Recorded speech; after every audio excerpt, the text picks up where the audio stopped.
chapter 11. Now a man named Lazarus was sick.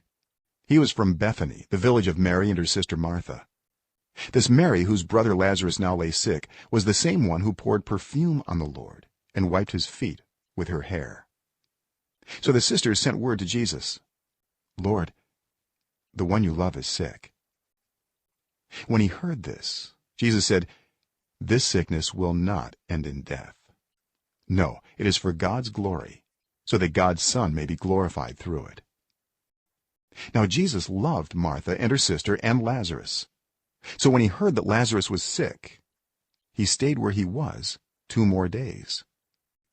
And then he said to his disciples, "Let us go back to Judea." "But Rabbi," they said, "a short while ago the Jews there tried to stone you, and yet you are going back?" Jesus answered, "Are there not 12 hours of daylight?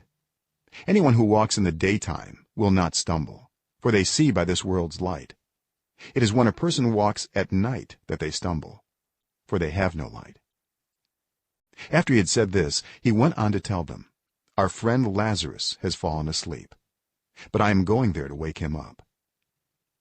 His disciples replied, "Lord, if he sleeps he will get better."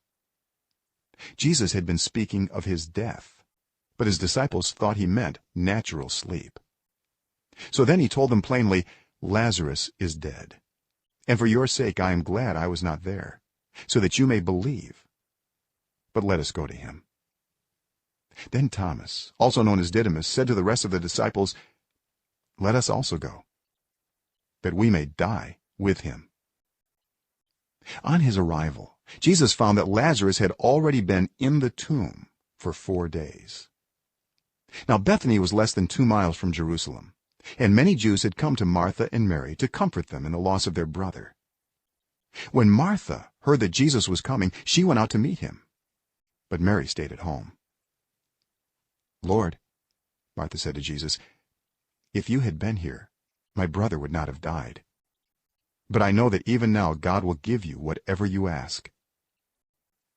Jesus said to her, "Your brother will rise again." Martha answered, "I know he will rise again in the resurrection at the last day." Jesus said to her, "I am the resurrection and the life. The one who believes in me will live even though they die, and whoever lives by believing in me will never die. Do you believe this?" "Yes, Lord," she replied. "I believe that you are the Messiah, the Son of God, who is to come into the world." After she had said this, she went back and called her sister Mary aside. "The teacher is here," she said, "and is asking for you." When Mary heard this, she got up quickly and went to him. Now Jesus had not yet entered the village, but was still at the place where Martha had met him. When the Jews who had been with Mary in the house comforting her noticed how quickly she got up and went out, they followed her, supposing she was going to the tomb to mourn there. When Mary reached the place where Jesus was and saw him, she fell at his feet and said, "Lord, if you had been here, my brother would not have died." When Jesus saw her weeping, and the Jews who had come along with her also weeping, he was deeply moved in spirit and troubled. "Where have you laid him?" he asked. "Come and see, Lord," they replied. Jesus wept. Then the Jews said, "See how he loved him." But some of them said, "Could not he who opened the eyes of the blind man have kept this man from dying?" Jesus, once more deeply moved, came to the tomb. It was a cave with a stone laid across the entrance. "Take away the stone," he said. "But Lord," said Martha, the sister of the dead man, "by this time there's a bad odor, for he has been there 4 days." Then Jesus said, "Did I not tell you that if you believe, you will see the glory of God?" So they took away the stone. Then Jesus looked up and said, "Father, I thank you that you have heard me. I knew that you always hear me, but I said this for the benefit of the people standing here, that they may believe that you sent me." When he had said this, Jesus called in a loud voice, "Lazarus, come out." The dead man came out, his hands and feet wrapped with strips of linen and a cloth around his face. Jesus said to them, "Take off the grave clothes and let him go." Therefore many of the Jews who had come to visit Mary and had seen what Jesus did believed in him. But some of them went to the Pharisees and told them what Jesus had done. Then the chief priests and the Pharisees called a meeting of the Sanhedrin. "What are we accomplishing?" they asked.